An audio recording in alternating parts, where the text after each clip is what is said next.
Good morning, Lori. Mihalich-Levin. I am thrilled to have you here on our Future Forward. I'm Teresa Spangler, CEO of Plaza Bridge Group, and this is our Future Forward series.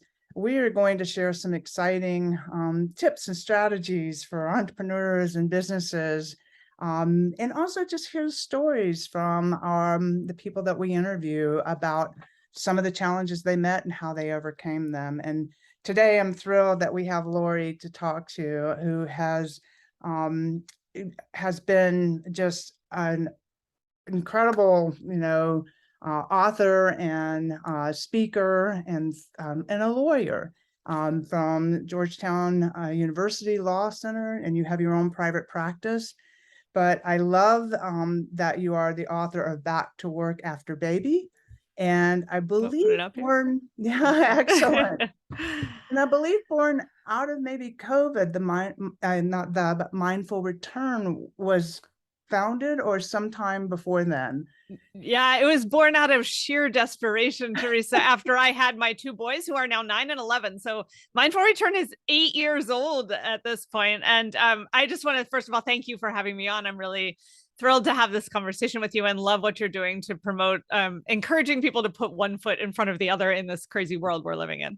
Well, and that's a great kickoff, Lori. It's like, tell me how you put one foot in front of the other. I mean, how do you make this jump and you still, I believe, practice law. You have your private practice. Is that correct? That's correct. Yeah. So I like to say baby steps, like figuratively and literally. Yeah. When I started Mindful Return 8 years ago, I was full-time as a lawyer. I was in-house at a trade association, and I had boy number one, and it was challenging, and going back to work was stressful. And then I had boy number two 2 years later, and the wheels came off, Teresa. Like, things were not pretty. I'm sure that I had some undiagnosed postpartum anxiety, and there were simply no good quality resources out there for helping one through the transition back to work after parental leave, and helping you through the identity crisis that can happen when you become a working parent. And I found all sorts of snarky advice online about not putting a picture of my baby on my desk, or, I might leak on my shirt, or what will people think of you? And I did not find that helpful. And I wanted to create something, a space for people, a community for people who wanted to think intentionally and mindfully about their return to work, about how to integrate their work and their profession with their child. And so Mindful Return was born out of wishing I had something and then creating the thing that I wish I had. Which I mean, I love it. And I know women in particular, when they have babies, and I did this, it's like, I went through my own identity crisis, and because you have this professional and career, you kind of know who you are as an individual, and then all of a sudden you're a mom, and that seems to take over, that whole "who are you" thing. But men go through it too. And so I love the fact that you're doing this. It's not talked about enough. And I think how to navigate that. But maybe you can share some of the things that you focus on to help. I know you have a program. Maybe share a little bit. And then I'd love you to take us back through your story even more. Sure. Like some of the challenges that you had to face. Oh my goodness. Yes. Happy to tell all the stories of those early days. But our programs for new moms and for new dads, and now we have a program for sort of experienced parents who are still struggling, but they really focus on 4 themes. And these are the 4 themes that we really thought that if people grounded themselves in these 4 things and focused on them, it would help make transition smoother. And in fact, it has panned out to be the case. So the 4 themes are a mindful mindset. That's sort of like how to get your head in a better place for going back to work, or for whatever struggle you're dealing with, coping with the guilt and all the stuff that goes on in our heads. The second part is all the logistical stuff, because, getting children out the door and to daycare in the morning and making it to work and all this stuff is a puzzle, a jigsaw puzzle. It's like jujitsu every day. So all the logistical pieces are things that we work on. The third piece is leadership. And not enough people are talking about parenthood as leadership, but there are many skills that we gain through parenthood that are the exact same skills that employers pay lots of people to train people in. And these things include prioritization and empathy, and the ability to love that. That's a great meet the needs of, people who can't articulate their needs very clearly on a daily And basis. And it's a diversity of personalities if you have more than one exactly. child. Yes, Yeah, yes. So all of those leadership skills. And then the fourth thing is community building and making sure that right. you're staying connected to people who can relate to you and who can say, oh my gosh, me too, in a way that helps you feel supported and nurtured. Yeah. I did a lot of crying on the kitchen floor alone and isolating myself in new parenthood in a way that I don't recommend, and that I really encourage people to try to, connect with their village early on. So those are the themes that we focus on. So as much focus right now as that is on mental health. I mean, Mm, even without children, we're having, there's such a dire need for these skill sets. mhm. I mean, how did you recognize that you had to do something? Um, What was that pivotal moment that said, okay, I have to do something? yeah, so I was in a pretty dark place. I was not sleeping well because I had a toddler who was potty training. I had a baby Sure. who was nursing. It was just not good. And I was searching for resources online. And I stumbled upon a website that I found incredibly inspiring and helpful, called the Abundant Mama Project. It doesn't exist I anymore. It love has that. Yeah. morphed into other things. But Yeah. the woman who founded it, her name is Sean Fink, and she still is a coach and a leader.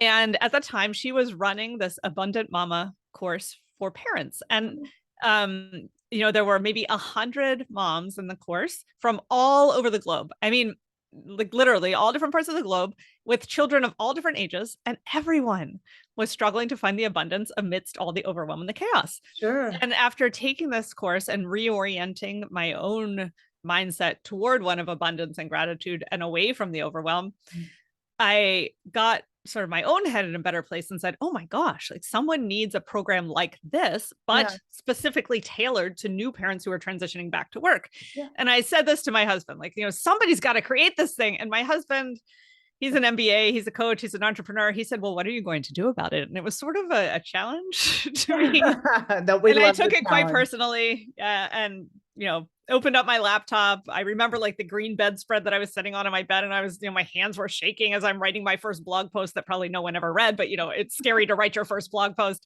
And that's sort of like how it all got started. Well, I think sometimes a burning question, because I get this even in my own business, is, Mm-hmm. and I spoke at a Duke MBA program, and it was the women's group out of the Duke MBAs, and they really struggled with, but how do I plan for a family? How do I plan for a family? How do you find the time to do a startup and plan for a family?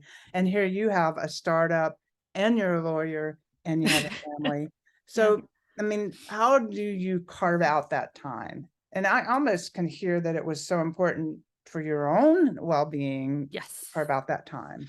Yeah. So, I mean, there's some really interesting data on the happiness of people in their day jobs who also have a side project or a passion project. And it turns out Yes. that people are happier in their actual gig when they're they're not making that work Yes. outlet be their 100% of like everything that they need in the world. Right. And so Okay. I Yeah. almost think that, starting Mindful Return as a side gig, it is now my main gig, and I now practice law as a side gig, but it has sort of morphed over the 8 years.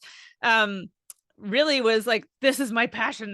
I have to do something about this. And Yes. honoring that in yourself and saying, okay, this thing that I really care about, I'm going to devote 20 minutes a day to, because it Yeah. really matters to me. And gosh, I wish I could spend more time on it. But right now I have no time because I have two So people who are, under two, etc. Yeah. great advice. I mean, 20 minutes a day, just starting with Mhm. 20 minutes a day could lead to potentially full time.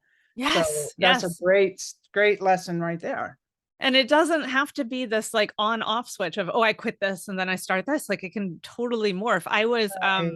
I was working full time for like the first year and a half to 2 years that I was running Mindful Return.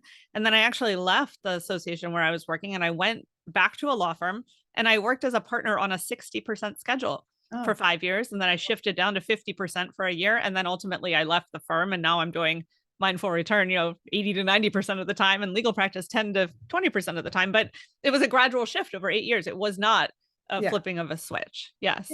And I think that's one of the most important points, is it is not always a straight line, nor Mm-hmm. rarely, I believe, is it ever a straight line from a thought or an inkling of a passion to making this something that I can just dedicate my life to. Mm-hmm. Um, Mm-hmm. I think that's also wonderful advice to everyone. That 20 minutes a day, and just don't make it a straight line. Make Yeah. it a journey, whatever the journey is. Yeah, you sort of like find the pockets of time that you can devote to it. I remember, when I was working full time, I had a bunch of business travel, which was its own thing of like being away from kids and doing business travel. But I loved being on an airplane. I was like captive for 3 or 4 hours, Yeah. flying across the country. And it was that time that I could really dig into mindful return and, Yeah. create things that I couldn't when I was being bombarded by either clients or children. Well, I can tell how passionate you are about this, and Mm, I think it's wonderful, and we'll make sure that parents and moms can get mm. to you, through and share your links. Can you share a little bit more about what inspired you to actually even go into law, and then where did your inspiration come from as, growing up? What do you kind of if you is there one person or one thing that happened that said, "This is where my strength comes from"? Yeah, I think it's just an amalgamation of things. I actually recall having to write a report in sixth grade on what I wanted to be when I grew up. And I did write lawyer, but I spelled it incorrectly. I wrote layer, Layer. I missed the W. So I think there were some questions as to a layer of what, so I've since learned how to spell my profession. For a while in middle school, I also really wanted to be a doctor. And then I took a trip to a medical center with some other students and quickly realized that that was absolutely not going to be the place for me, the blood and the guts and the science and all that. So I think I am a healthcare lawyer, and I think that sort of like neatly Yeah, good. combines the idea of Yeah. um, practicing law and also caring about medicine. Um, but really, my passion and love have been for public policy and foreign languages. And I was a public policy major in undergrad and went to law school with the idea I wanted to do something that could help shape policy. Mhm. And I discovered regulatory law, which is very nerdy and Yeah. very wonderful in my opinion. And I So live in important. Washington D.C., so it's a great place to be a regulatory nerd. But what I love about regulatory law is that it really does affect policy, right? Your Yeah. how a regulation gets written affects how things play out in the real world. And reading and interpreting regulations is kind of like speaking a foreign language, and being able to translate them into English is sort of like that act of translation. So I've sort of found my way into regulatory practice, into health law. I dabbled in some different regulatory practices when I was a summer associate at a law firm, and just sort of, gravitated toward the healthcare one and really loved the people in the practice and loved representing academic medical centers and hospitals. Well, Yeah. so I mean, it's almost like this is a mindful effort that has been almost bubbling up inside of you for a Mm, while. Maybe the yes. children just brought it out. Yes, absolutely. But if you had told me at any point prior to my children being born that I would become an entrepreneur like that, I mean, I was risk averse lawyer, like follow the rules, don't go off the beaten path. And so it's sort of surprising to me and to my husband that, I wound up also starting a business. Well, we're glad that you did. Let's go back to COVID for a minute because it was Yeah. such a tough time for parents. I mean, were there any sort of strategies that were different, or any ways that you were able to reach out more to parents? And I think even now it's still a little bit of a minefield that parents are navigating. Yeah. And just recovering from having to be in survival mode for so long No, no, is still the state that absolutely. we're in. Yeah, my boys are 9 and 11 now. They were in first and third grade, I guess kindergarten and second, and then first and third Yeah. during the pandemic. And they were home for 15 straight months, Teresa. It was hell in I our household. imagine, and I It was the I bet there's a lot of people relating to you right tons. now. Yes, it was not pretty. Yeah. And how we made it through was, yeah, the one day at a time. For a while, we had a habit of waking up in the morning, going to Rock Creek Park, which was like our nearest place where we could go hiking in DC, taking our breakfast with us, eating outside, taking a hike, and then getting our day started. And it was really like we needed those rituals that got us out of the house. I started planning a 3 hour alone time for myself on Saturday, and my husband got a 3 hour alone time on Sunday because we just needed some time. We were not with Yeah. anybody else. But I think in terms of connecting and reaching out to other parents, um, my main focus with Mindful Return is on employers. We have, I think, 93 different employers that offer our program as a parental leave Got it. benefit. Okay. And the employers were asking for support. I I mean, bet. they were noticing, rightly so, that their parents were struggling. And so we did a lot of group coaching during the pandemic. We did a lot of presentations and workshops for the parents on how to navigate podding up with other families and how to navigate, virtual schooling and survival and strategies when you have no time and no sanity left. So Yeah. yeah, And there was an aren't increased parents focus. still kind of going through this with hybrid now that Hmm. employers want you to come back? So what are Yes. you seeing as some of the parental challenges there, and what strategies might you share to the employer to help them? Yeah, yeah. I mean, I think there does need to be significant open dialogue on an ongoing basis. That, Yeah. I mean, those questions of how are you actually doing, they still really matter. Mhm. I mean, people have little ones who aren't old enough to be vaccinated yet, in that like baby Yeah. phase. So people might not want to come back until their kid can have the first shot, which, seems understandable. Um, I mean, what I have heard from parents is that there were, and I experienced this myself also, and I'm sure we all did, gifts and curses of being home. And some of the gifts were, for new parents, not having to deal with pumping milk, for example. Their baby was there, so they could just eat and they didn't have to deal with that. Right.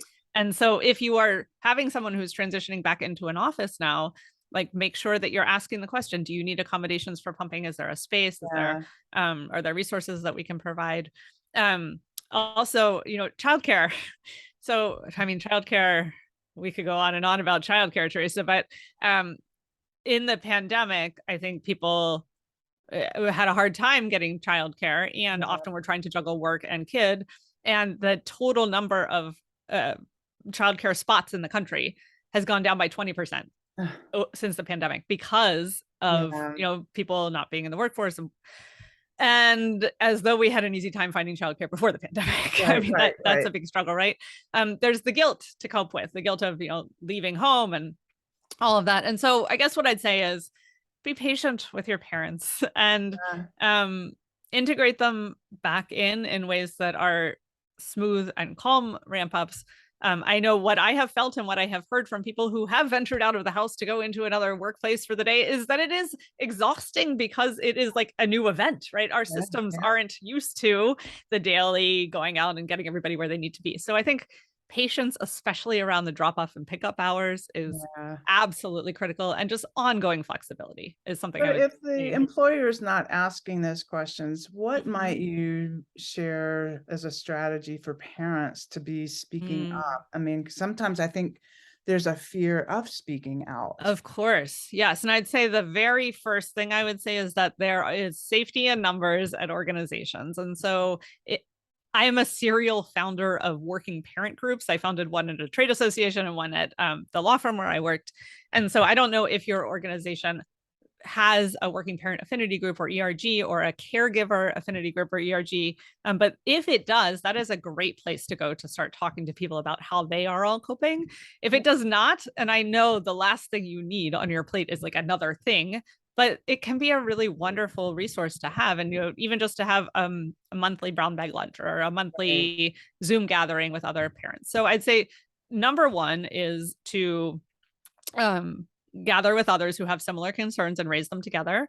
The number two piece of advice that I would offer is to um, ask for experiments that Mm. have deadlines. Yeah. So don't say for the rest of all time, I need to work from home every day. Well, okay, how about for the next 3 months? Can Yeah. we do this phase in plan? And I think people Right. tend to be much more receptive to things that have deadlines that can be reevaluated after Yeah. a certain period of time. Rather than feeling like they have to, commit to the situation Right. for Right. forever. Yeah. Right. And do you maintain a community of parents and encourage conversations in that community? So not just the programs, but have you Yes. developed? Yes. Yeah. Yeah. So we now have the programs for new parents. We have the programs for experienced parents, and we have this amazing Mindful Return alumni community of Uh, people who have been through our programs over the past 8 years. And every month for our alums, we do 2 alumni community calls. We call them calls for calm. And we do a short meditation. We talk about working parent challenges that we're all facing, um, just a way to connect. I also we've started doing some more in-person stuff. Over the past couple of weeks, I've both done a Washington, D.C. area mindful return alumni gathering. We did a walk along the waterfront in Alexandria. We all took about a 5-mile walk together one morning. It was wonderful. And then I also co-led a retreat using Eve Rodsky's book Fair Play as a guide. It's all about how we navigate the balance of household labor between ourselves and our partners. Very nice. And, especially as you become a parent, this becomes a critical issue. And so I led an in-person retreat with a wonderful woman named Alyssa Goodman, who also is passionate about this. We're both certified fair play facilitators. And so the Mindful Return community is also bringing back some in-person retreat opportunities. We are holding another online retreat on November 4th on the same topic of the distribution of household labor and the mental load and all those things that we carry. So we have that coming up as well for anyone really, and anyone in the Mindful Return community. Excellent. We'll make sure we get that information and when we post great. this. That's excellent. Well, what are give me 2 or 3 things that have surprised you about being an entrepreneur? That's a great question. How long it can take from the time when you first meet someone to the time when you wind up working together. Yeah. And, I also used to believe naively that if someone just either didn't respond or didn't get back to you within a certain amount of time, that they were not interested in working with you.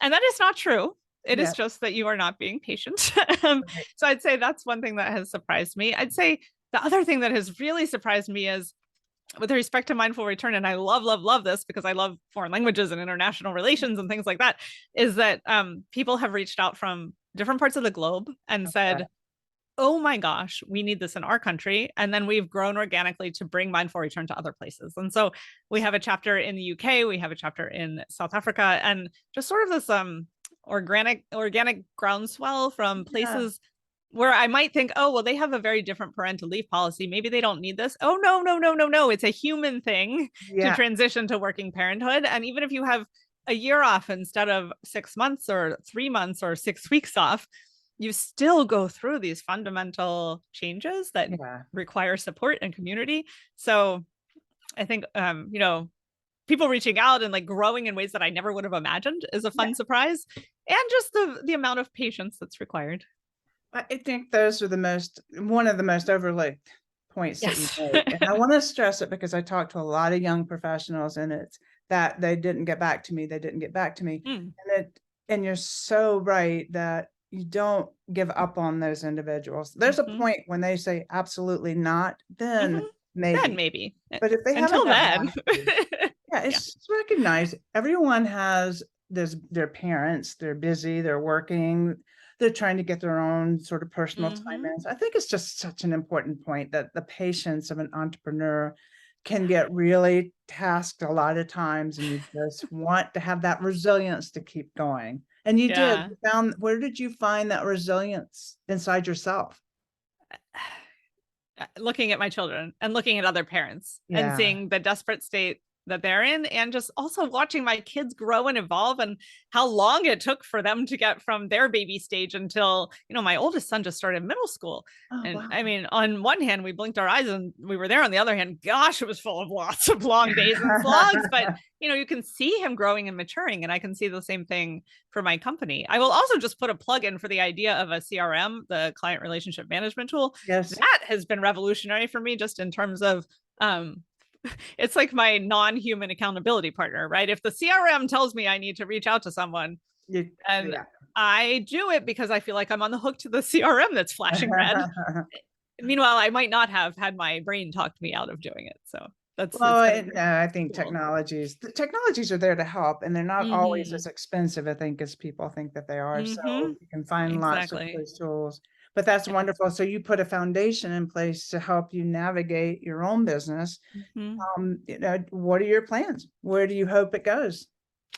Yeah, so I think I mentioned earlier we have 93 employers that currently offer mindful return as a parental leave benefit. I have had a goal of getting to that 100 mark, and my children know that we're having a cake with the number 100 on it when that happens. So soon, Teresa. That's like the I want to be next invited.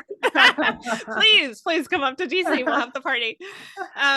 So really that, and really continuing to grow our international offering, because we have launched in Spanish and in Portuguese now, and we have other countries where people are requesting that we set up a chapter. And so, nurturing the chapters that we've launched over the past 2 years, and then helping them to grow new ones is sort of the next step.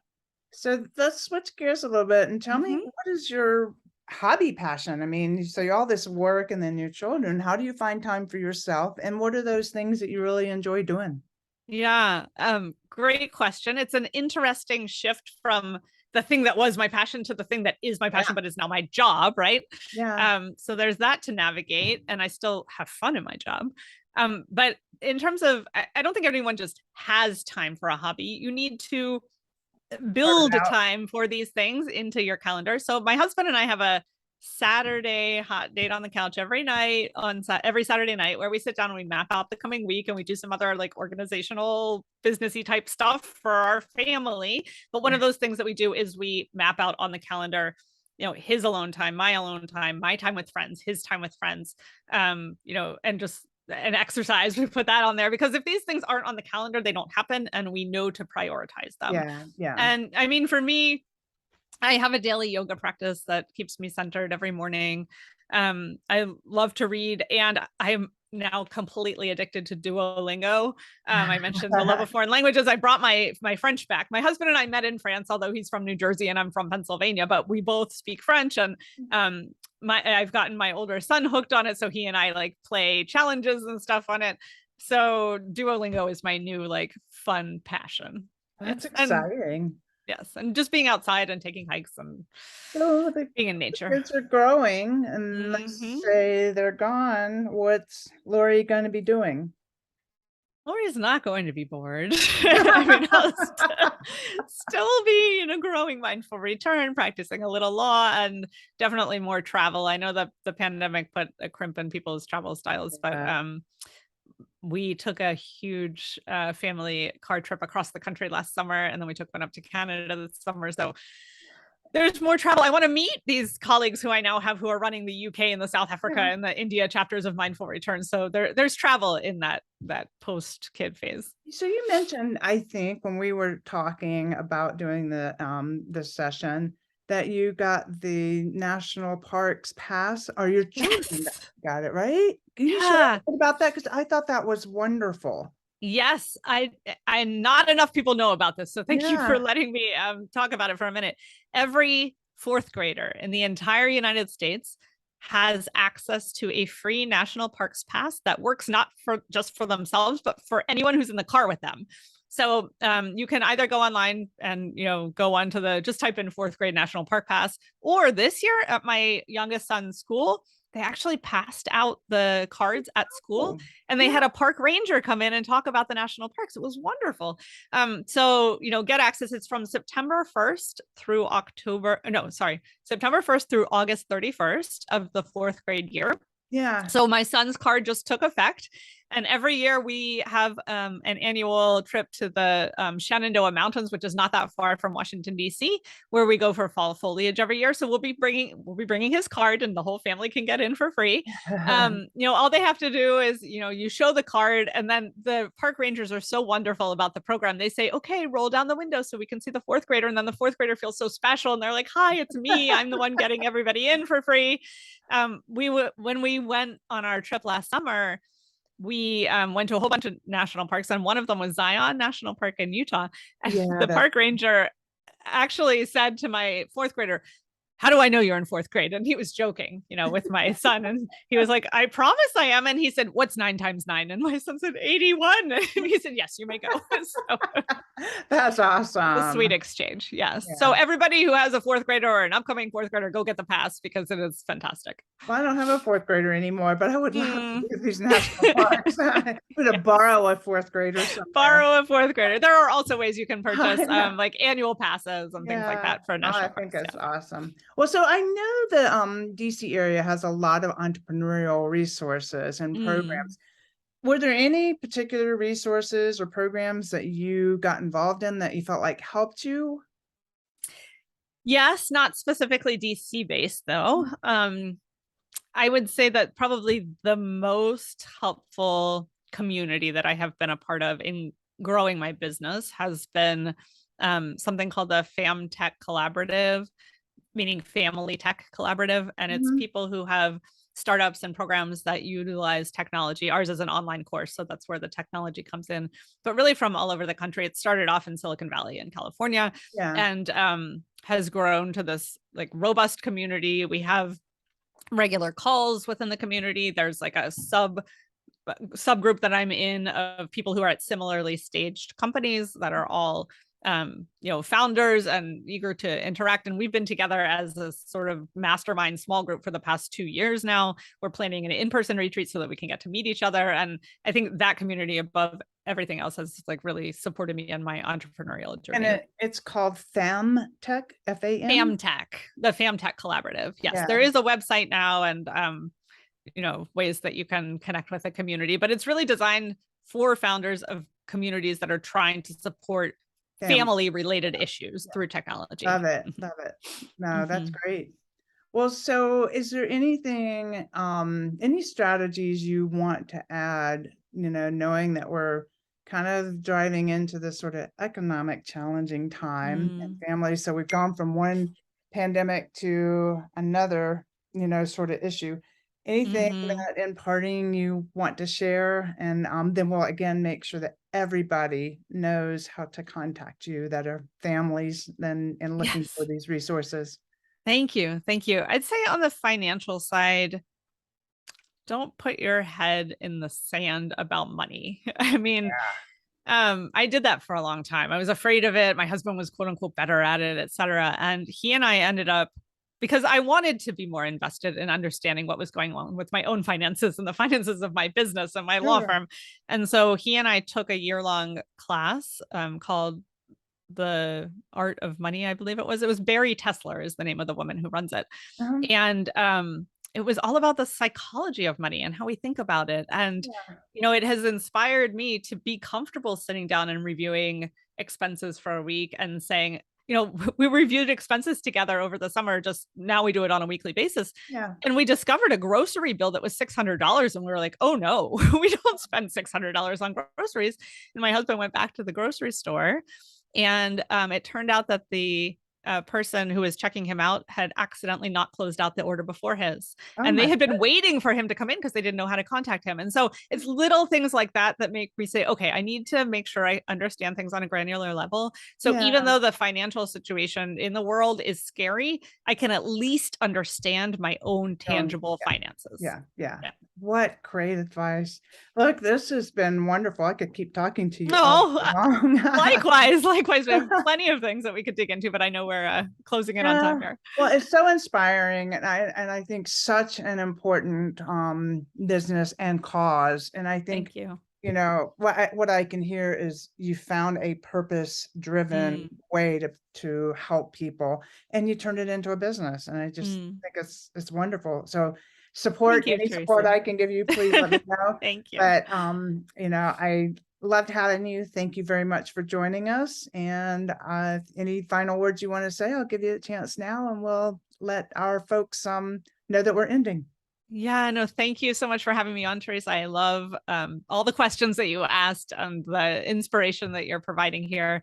And I'd encourage anybody who wants to learn more about Mindful Return just to hop over to mindfulreturn.com. And we do a Tuesday tip for working parents on Instagram at Mindful Return. So feel free to follow us there as well. Awesome. Awesome. All right, let me end our video.